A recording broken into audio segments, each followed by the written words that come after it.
Police officer brutally arrests black man outside his own house. Then his world shatters when he finds out he's a judge. The late afternoon sun dipped below the horizon, casting long shadows across the pristine suburban street. Officer Trent Marshall cruised down the quiet neighborhood, his eyes scanning the rows of cookie-cutter houses. His patrol today had been uneventful, yet a nagging itch stirred inside him, as if something was off, something waiting to disrupt the calm. He was always on the lookout for the subtle signs. The out-of-place car, the stranger walking where they didn't seem to belong. As he turned onto Westfield Drive, something caught his attention. A black man, wearing a sharp suit and holding a briefcase, stood at the end of a driveway, his back to the street. He was talking on his cell phone, gesturing with one hand as if discussing something serious. Trent's eyes narrowed. He hadn't seen this man before, and he patrolled these streets long enough to know most of the residents, at least the ones who fit. Trent slowed his cruiser, his heartbeat quickening. What's he doing here? He muttered to himself, a familiar sense of suspicion bubbling to the surface. It wasn't that anything overt was happening, but in Trent's experience, people didn't just loiter around houses like this without reason. Especially not in this neighborhood. He pulled his car to the curb, radioing in a routine stop. It wasn't unusual for him to check things out, and besides, better safe than sorry. The man hadn't noticed him yet, still talking on his phone, his voice too low for Trent to hear. Stepping out of his cruiser, Trent adjusted his belt and approached, his hand instinctively resting near his holstered weapon. Not drawn, but close enough. Just in case. "Excuse me, sir," Trent called, his voice carrying a note of authority. "Mind if I ask what you're doing here?" The man slowly turned around, his expression composed, though there was a flicker of something unreadable in his dark eyes. His face was hard to pin down, too calm, too assured. He ended the call and lowered his phone, slipping it into his pocket before he spoke. "I live here, officer," he replied, his tone polite but firm. There was no hesitation, no anxiety, just a simple statement, as if the question itself was almost insulting. Trent's eyebrows shot up. "Here," he repeated, gesturing to the house. It was a large, two-story home, the kind that screamed old money. The man's calm demeanor only irked Trent more, a tension growing in the back of his mind. Something wasn't adding up. "Yes, here," the man said, his voice still even. "Is there a problem?" Trent stepped closer, his eyes narrowing as he sized up the man. There was something about him, something too slick, too confident, and Trent didn't like it. "You got ID." The man sighed softly, almost as if he had expected this, and reached slowly into his jacket pocket. His movements were deliberate, cautious, like he knew not to make any sudden moves. He pulled out his wallet and handed Trent his driver's license. Trent took it, glancing at the name. David Thomas. The name was plain enough, but that didn't mean anything. Trent's eyes flicked down to the address. It matched the house. Still, that didn't ease the tension twisting in his gut. David crossed his arms loosely, watching Trent with a patient, almost bemused expression. "Is everything all right, officer? Or should I be concerned?" Trent felt a flash of irritation at the man's tone, but he didn't show it. "I'm just doing my job," he said gruffly, handing the ID back. "We've had some issues in this neighborhood lately. Break-ins, suspicious activity." David raised an eyebrow, not taking the bait. "I'm sorry to hear that, but as I said, I live here." The calmness in his voice only made Trent's suspicions grow. "And how long have you lived here, Mr. Thomas?" David met his gaze squarely. "A few years now. Moved in with my family. I'm sure if you ask around, some of my neighbors could confirm that." His words were smooth, collected, too collected, as if rehearsed. Trent took a step forward, his jaw tightening. He could feel the shift in the conversation, an invisible line being drawn. "Family, huh? You got kids." David hesitated for a fraction of a second, barely noticeable, but Trent caught it. "I do," he said, his voice steady again. "They're inside." "And your wife?" Trent pressed, his tone becoming sharper. David's eyes darkened, though his expression didn't change. "She's away on business." Trent folded his arms, leaning slightly forward. Convenient, he said, his voice dripping with sarcasm. So, you're just here, outside your house, on your phone, standing around. Doesn't seem like you're in a hurry to get inside, huh? David's lips tightened into a thin line, his patience clearly wearing thin. I'm finishing up a work call, he said. Which was interrupted, I might add. Trent felt his pulse quicken, the growing need to assert control over the situation. He wasn't about to let this guy out-talk him. What kind of work are we talking about here? David didn't blink. I work in law. Trent let out a short, disbelieving laugh. Law, huh? Well, that's real nice. Maybe you can explain why you look so nervous. David's calm exterior cracked just slightly, his eyes narrowing in irritation. Officer, I don't know what you're implying, but I'm not nervous. I'm standing in front of my home, cooperating with you. What more would you like from me? The shift in David's tone didn't escape Trent's notice. He wasn't just dealing with some average guy.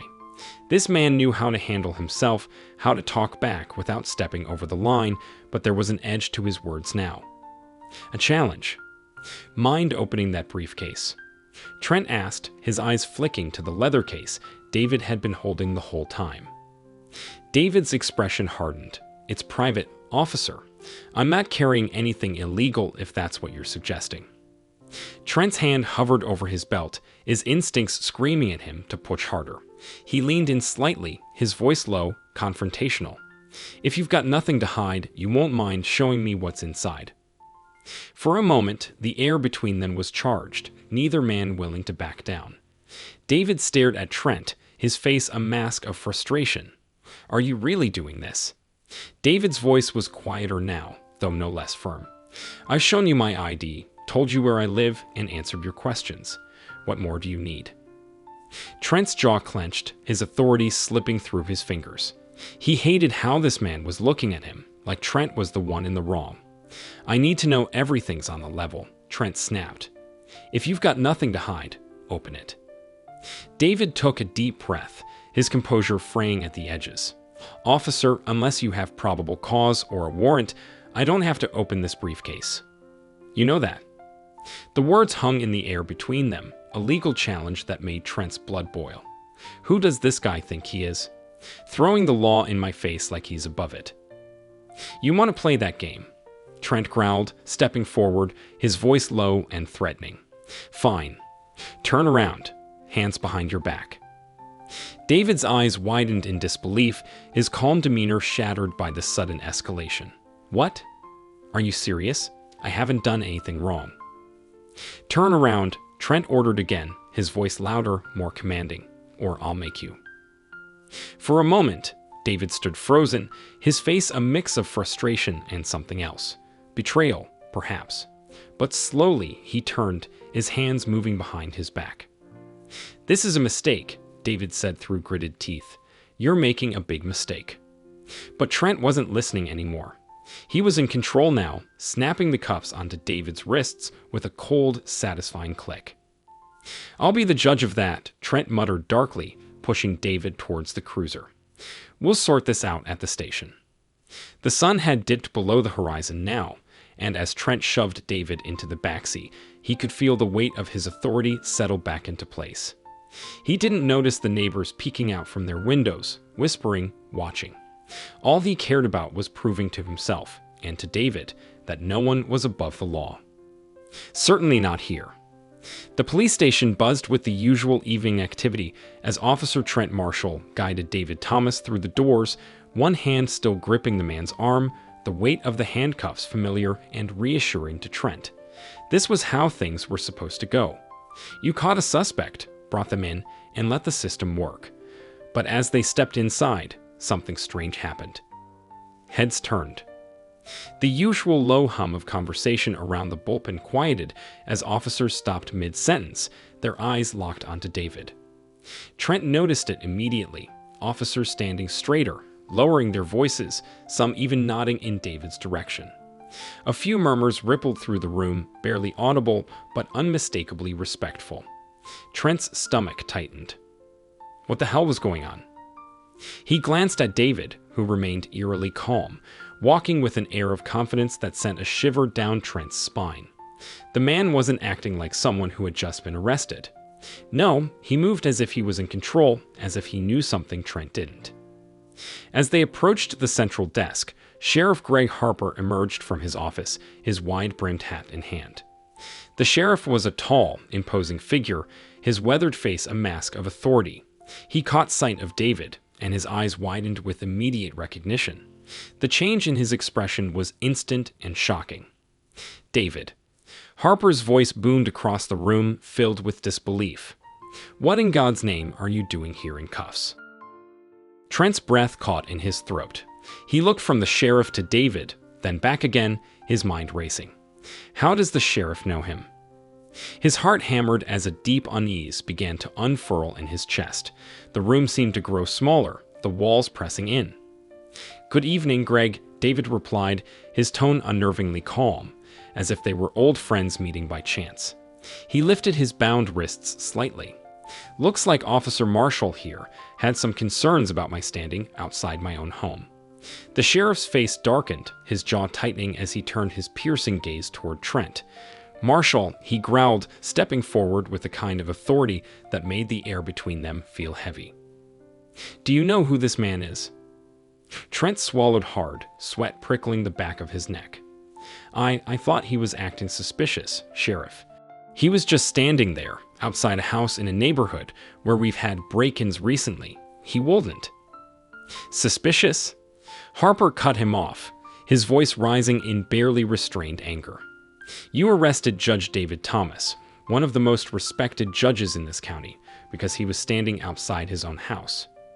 The word judge hit Trent like a punch to the gut. His vision blurred for a second, his mouth going dry. He blinked, looking at David as if seeing him for the first time. A judge? How could he have missed that? But he didn't say anything about being a judge. Trent stammered, his voice weak, desperate. Hi. I didn't know. Didn't know? Harper's voice was cold, biting. You didn't bother to ask, did you? Or maybe you just didn't care. You saw a black man in an upscale neighborhood and made an assumption. I was doing my job, Trent protested, his voice faltering. I was trying to prevent a crime. No, David said quietly, stepping forward, his eyes locking with Trent's. There was no anger in his voice, only a deep, unsettling disappointment. You were making an assumption based on the color of my skin, and that assumption led to this. Trent's stomach churned. He felt the eyes of everyone in the station on him, officers, detectives, even the clerks behind the desk, all watching as the weight of his actions sank in. His face flushed hot with embarrassment. He tried to speak, to explain himself, but the words wouldn't come. Sheriff Harper stepped in between them, his face inches from Trent's now. Do you have any idea what kind of damage you've done tonight? He growled, his voice low and dangerous. This man could end your career with a single phone call, and after what you've pulled, he'd have every right to. Trent's knees felt weak. His heart pounded so loud in his chest, he was sure everyone could hear it. He opened his mouth, but no words came out. His usual confidence, his sense of control, it had all vanished in an instant. David shifted his gaze to the cuffs still dangling from his wrists. Greg, these are getting uncomfortable. Could you? Without a word, Harper pulled out the key and removed the handcuffs, his hands steady, but his face flushed with quiet fury. As the cuffs fell away, David rubbed his wrists, his expression unreadable. Thank you, David said simply, his calm demeanor as steady as ever. I'm not looking to cause a scene, Greg, but something has to be done.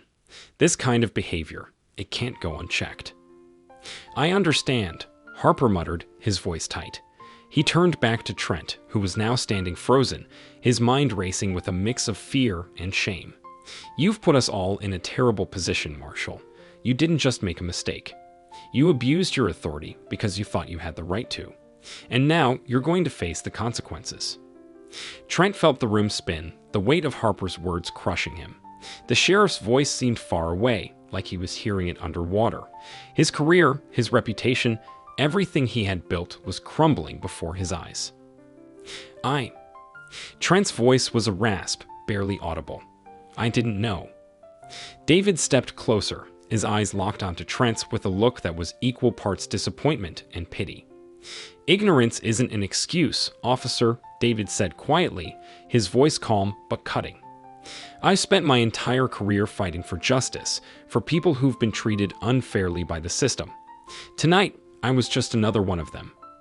The words landed like a hammer blow, the truth of them sinking deep into Trent's bones. He stood there, paralyzed by his own guilt, his face pale and clammy. The room felt like it was closing in on him, the eyes of his colleagues still boring into him, their judgment palpable. Harper stepped back, his voice cold and final. "Get out of my sight, Marshal. We'll be discussing your future later." Trent didn't move at first, too stunned to react. But then, as the reality of his situation crashed down on him, he turned, his legs heavy, and started to walk out. The sound of his boots on the linoleum floor was deafening in the oppressive silence of the station. As he reached the door, Harper's voice called out one last time, stopping him in his tracks. "And pray to God that Judge Thomas is feeling merciful." Trent swallowed hard, his throat dry, before pushing the door open and stepping outside into the cool night air. The weight of the evening pressed down on him, heavier than it had ever felt before. He stood on the station steps, his heart pounding in his chest, the enormity of what he had done sinking in deeper with every breath. His world had just shattered, and all he could do now was wait for it to come crashing down around him completely. By the time Trent was called back into the interrogation room, his nerves were frayed. He had been suspended, pending an internal investigation, and was already bracing himself for the fallout. He entered the room to find David seated exactly as before, his posture calm, his eyes piercing. For the first time, Trent felt truly vulnerable. His authority, the badge he had worn for years, suddenly felt like nothing. He was staring at a man who had more power than he could ever dream of. "Judge Thomas," Trent began, his voice shaky. "Save it," David interrupted, his voice smooth, cold, and measured. "I don't need an apology from you, Officer Marshall. What I need is justice, and I'm in a unique position to ensure that happens." Trent's mouth went dry. "It was a mistake," he stammered. "I didn't realize who you were. If I'd known." "If you'd known I was a judge, you wouldn't have arrested me." David's gaze sharpened. "Is that what you're saying?" Trent opened his mouth, but no words came out. He knew exactly what David was getting at, and the truth was too bitter to admit. He hadn't arrested David because of any legitimate suspicion. He'd done it because he couldn't see a black man standing outside a Knight's house without assuming something was wrong. David leaned forward slightly, his eyes locking onto Trent's. "You didn't care who I was. All you saw was my skin color, and you thought that was enough to justify your actions." The room felt too small, the air too thick. Trent couldn't meet David's gaze. "I'm going to ensure that this doesn't happen again," David continued. "Not just to me, but to anyone. You'll be held accountable, Officer Marshall. The law you think you uphold will finally be turned on you."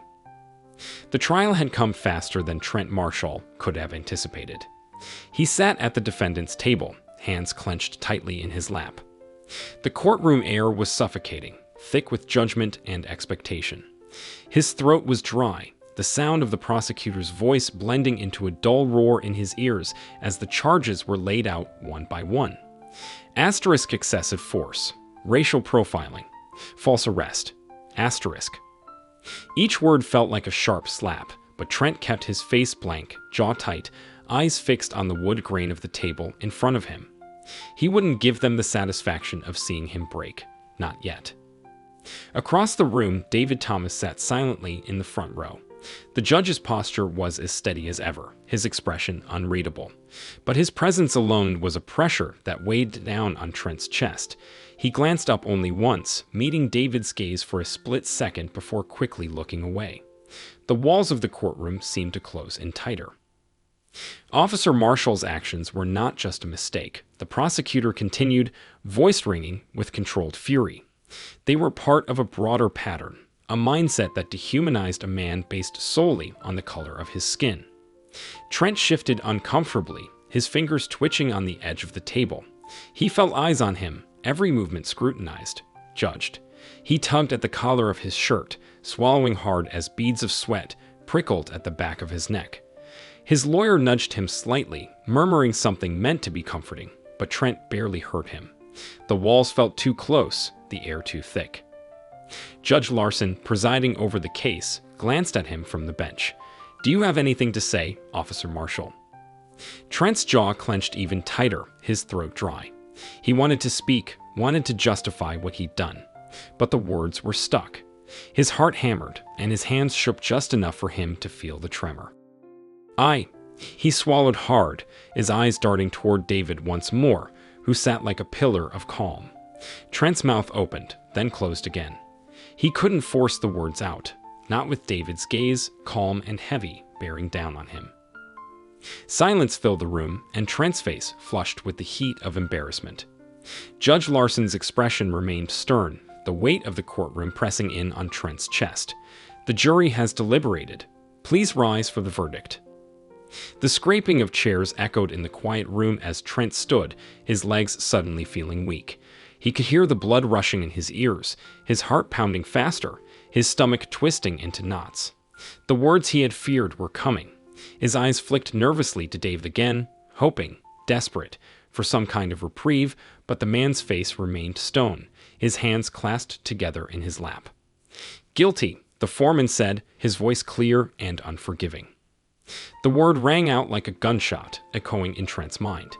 His knees buckled slightly, but he caught himself, his hands gripping the edge of the table until his knuckles turned white. Asterisk guilty asterisk. It kept repeating, hammering into his thoughts as the prosecutor moved to recommend sentencing. Trent stared straight ahead, his face stiff, but beneath the surface, panic surged. He blinked rapidly, his breath quickening. The room around him blurred as his world caved in. Asterisk, how did it come to this asterisk? As the judge began to read the sentence, asterisk prison time asterisk, the weight of it hit him like a sledgehammer. His badge was gone, his career shattered, but the thought of prison, he felt bile rise in his throat. Cop in prison? The thought alone made his insides twist. David stood silently as Trent was led away in handcuffs. The cold metal of the cuffs dug into his wrists, the same ones he had used countless times on others. Now he was on the other side. The humiliation burned hotter than any physical pain. His eyes darted around the courtroom, searching for a way out, something, anything, but all he saw were faces of disgust, disappointment, and pity. It suffocated him. He stole a glance at David, praying for some kind of mercy, but when their eyes met, it wasn't hatred he saw. It was something worse. Pity. Trent's stomach dropped, his body locking up as he stood frozen in the moment. The pit of his stomach twisted into a tight knot, and his chest tightened further. His breathing quickened, and the realization hit him. The power he once reveled in was gone. He wasn't just losing his badge or his freedom. He was losing everything that made him feel like he was worth something. David's gaze stayed steady, as if stripping away Trent's every defense. No rage, no malice, just a kind of silent understanding that sent a deep chill through Trent's spine. He tried to look away, but he couldn't. His breath came faster, and he fought to control his trembling hands. As he was being led toward the exit, Sheriff Greg Harper appeared in the hallway, his face a mask of grim disappointment. Trent felt the eyes of the entire station on him again, just like that night, only now he couldn't hide behind his authority. There was no shield. Harper didn't say a word, just gave Trent a look that said more than any speech could. It was over. Everything. Trent wanted to speak, to say something, but the words stuck in his throat. His chest tightened even further as the door to the outside world opened, the cold air hitting him like a slap to the face. The weight of the handcuffs felt heavier with each step, every shuffle a reminder that his life was no longer his own. As he passed the courthouse steps, David watched from the doors, still silent. Trent's legs felt like lead, each step harder than the last, the world around him feeling distant, blurry. The pity in David's eyes haunted him, more than any anger or hatred could have. It was like looking into a mirror that showed everything he had tried to deny. Trent Marshall was no longer an officer, no longer the man he thought he was. The consequences of his actions had caught up to him, and there was no escape now. His world had shattered, and there was nothing left to pick up. The courtroom had long since emptied. The echoes of the trial lingered in the hallways of the courthouse, but for Trent Marshall, the aftermath would last a lifetime. His story, though extreme, is not an isolated one. It's a reflection of a broader reality, a reality in which prejudice, unchecked power, and systemic biases continue to shape lives, often with devastating consequences. As Trent Marshall's fate was sealed, a larger conversation was ignited, one that demands attention.